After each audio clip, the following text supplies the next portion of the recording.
Hey guys, I am करण वर्धानी और आज एक इम्पॉर्टेंट टॉपिक टिश्यू प्रोसेसिंग का पार्ट सेकंड पढ़ेंगे, जिसमें हम कवर करेंगे दोस्तों आइडेंटिफिकेशन, लेबलिंग और फिक्सेशन। तो दोस्तों बीच बीच में मैं आपको ट्रिक्स देता रहूंगा और वीडियो के एंड तक बने रहिए। जब ऑपरेशन थिएटर में सर्जन टिश्यू को ऑब्टेन करता है तो दोस्तों एक कंटेनर में उसमें फिक्सेटिव डाल के, फॉर्मलिन डाल के दोस्तों उसके अंदर वो टिश्यू डाल देता है।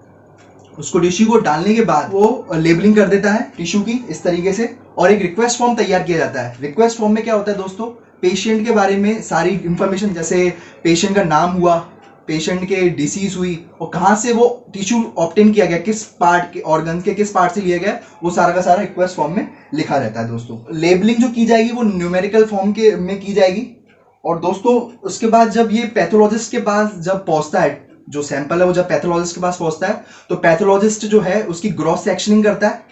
ग्रॉस सेक्शनिंग का मतलब ये है कि जो उस टिश्यू का जो पार्ट है, उस टिश्यू में से छोटा सा पार्ट निकाल के उसके बाद उसको एग्जामाइन करता है अच्छे से, और वो देखता है कि किस में ना कैंसरस सेल्स हैं, ऐसे कौन सा पार्ट है जिसमें कैंसर की ज़्यादा संभावना है, वो वाला पार्ट लेके उसको कट करता है। लगभग वो जो कटिंग होती है लगभग 3 से 4 mm लगभग कटिंग करता है उसका सैंपल की, और उसके बाद एग्जामिन करता है। उसमें ये देखना पड़ता है कि जो कैंसरस जो टिश्यू होगा दोस्तों, उसमें जो न्यूक्लियस का साइज होगा, सेल की न्यूक्लियस का साइज बड़ा होगा as compared to normal cells जो होंगे उसमें। अब दोस्तों वो कट करके सैंपल पैथोलॉजिस्ट इस तरीके के कैसेट्स जो होती हैं, कैसेट्स के अंदर वो डाल देगा। कैसेट्स के अंदर वो सेक्शन डाल के उसको बंद करके और ये फॉर्मलिन के उसमें जार में डाल देगा। तो दोस्तों जार में डालने के बाद इसका हो जाएगी फिक्सेशन। तो दोस्तों जो जिस जार में वो डालेगा, लगभग जो वॉल्यूम जो होगा टिश्यू का और जो फिक्सेटिव का वॉल्यूम जो होगा, लगभग फिक्सेटिव का वॉल्यूम 15 से 20 गुना ज्यादा होना चाहिए एज कंपेयर टू टिश्यू के वॉल्यूम के। मतलब क्या होता है फिक्सेशन का? तो दोस्तों फिक्सेशन का मतलब होता है फिक्स कर देना। फिक्स कर देना मतलब फिजिकल और केमिकल प्रॉपर्टीज जो है टिश्यू की वो फिक्स हो जाती हैं दोस्तों, उसके बाद कोई चेंजेस नहीं आते। और फिक्सेशन इसलिए भी किया जाता है क्योंकि दोस्तों अगर हम फिक्सेशन नहीं करेंगे, उसको फॉर्मूले में नहीं डालेंगे सैंपल को, तो वो दोस्तों प्यूरिफाइड हो जाएगा, डिकम्पोज हो जाएगा सैंपल। इसलिए भी हमें फिक्सेशन करना होता है, प्रिजर्व करने के लिए हमारे सैंपल को। क्या एम्स क्या है फिक्सेशन के दोस्तों? ये प्रिवेंट करता है ऑटोलाइसिस। ऑटोलाइसिस यानी क्या होता है दोस्तों? ऑटोलाइसिस और प्यूरिफिकेशन समझते हैं। ऑटोलाइसिस, ऑटो यानी सेल्फ एंड लाइसिस यानी डिकम्पोजिशन। अगर दोस्तों जब वो सेल्फ डिकम्पोजिशन होती है, एक्चुअल में क्या होता है, अगर हम फॉर्मलिन में नहीं डालें सैंपल को, तो वो जो उसकी एंजाइम्स हैं टिश्यू की, वो ही डिकम्पोज करना चालू कर देंगी टिश्यू को।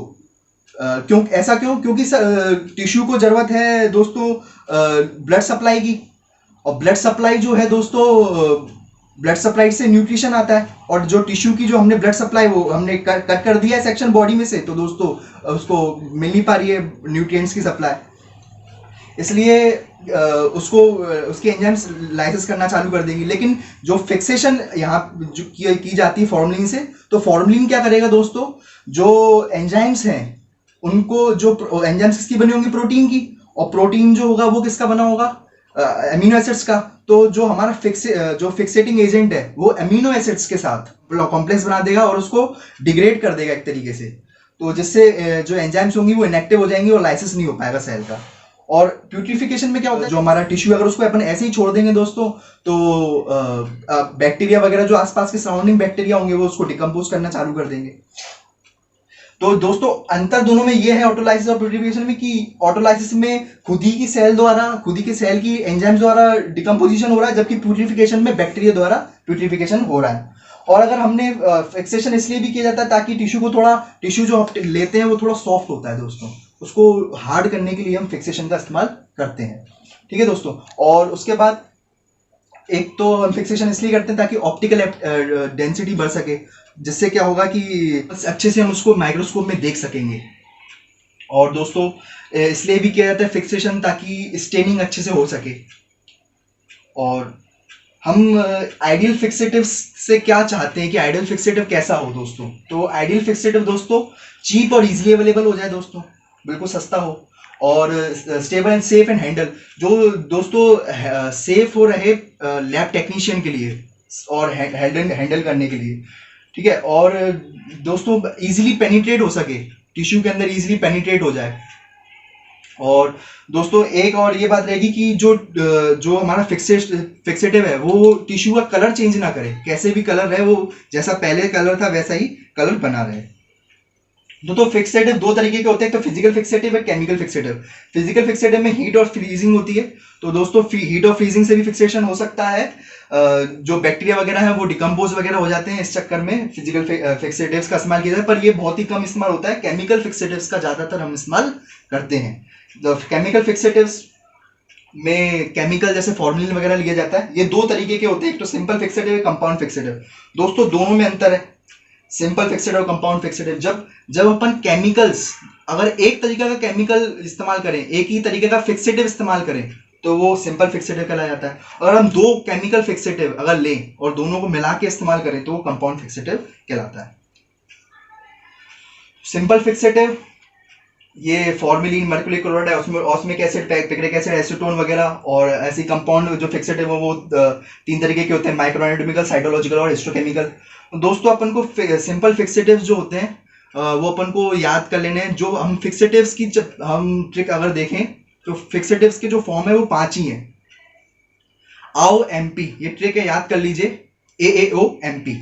तो दोस्तों एक तो एल्डिहाइड, एक एल्कोहल, और एक तुम्हारा ऑक्सीडाइजिंग एजेंट, और MP, M यानी दोस्तों मर्क्यूरिक क्लोराइड, एंड P यानी दोस्तों पिक्रेट्स। तो ये 5 फॉर्म है, ये याद कर लीजिए। आओ एमपी ट्रिक है इसकी, याद कर लीजिएगा। तो यही 5 तरीके के जो है ज्यादातर कॉमनली यूज होते हैं फिक्सेटिव्स में। तो दोस्तों आगे हम चलते हैं सिंपल फिक्सेटिव्स में। तो सिंपल फिक्सेटिव में फॉर्मलिन सबसे ज्यादा इस्तेमाल किया जाने वाला यही केमिकल है, फॉर्मलिन दोस्तों। और इसके अलावा ये कुछ और भी इस्तेमाल होते हैं, जैसे मर्क्यूरी क्लोराइड, पोटेशियम डाइक्लोराइड वगैरह, लेकिन ज्यादातर सबसे ज्यादा फॉर्मलिन इस्तेमाल होता है। दोस्तों अब बात आते हैं कंपाउंड फिक्सेटिव्स की। तो दोस्तों कंपाउंड फिक्सेटिव्स क्या होते हैं? ये 3 तरीके के होते हैं, तो माइक्रो एनाटॉमिकल फिक्सेटिव, और साइटोलॉजिकल और हिस्टोकेमिकल। तो माइक्रो एनाटॉमिकल में क्या होता है, अगर हम टिश्यू को, अगर हम जो ग्रुप ऑफ सेल्स को अगर हम प्रिजर्व करें या फिक्स करें तो उसे कहते हैं माइक्रो एनाटॉमिकल फिक्सेटिव्स। और ये बफर्ड फॉर्मलिन और 10% फॉर्मलिन सैलाइन इसका एग्जांपल है। जबकि अगर सेल को या सेल के अंदर के कंपोनेंट जैसे साइटोप्लाज्म या न्यूक्लियस को अगर हम फिक्स करें या प्रिजर्व करें तो उसे कहलाते हैं साइटोलॉजिकल फिक्सेटिव्स। और दोस्तों हिस्टोकेमिकल फिक्सेटिव में क्या होता है दोस्तों, अगर हम सेल के अंदर ऑर्गेनिल्स जिससे बने बायोकेमिकल्स, जो या बायोमोलिक्यूल्स को अगर हम फिक्स करते हैं या प्रिजर्व करते हैं, वो आता है दोस्तों हिस्टोकेमिकल फिक्सेटिव्स में। तो थैंक यू। तो दोस्तों अगर आपको ये वीडियो अच्छा लगा हो तो do like, share and subscribe to my channel Vardani classes online. Thank you.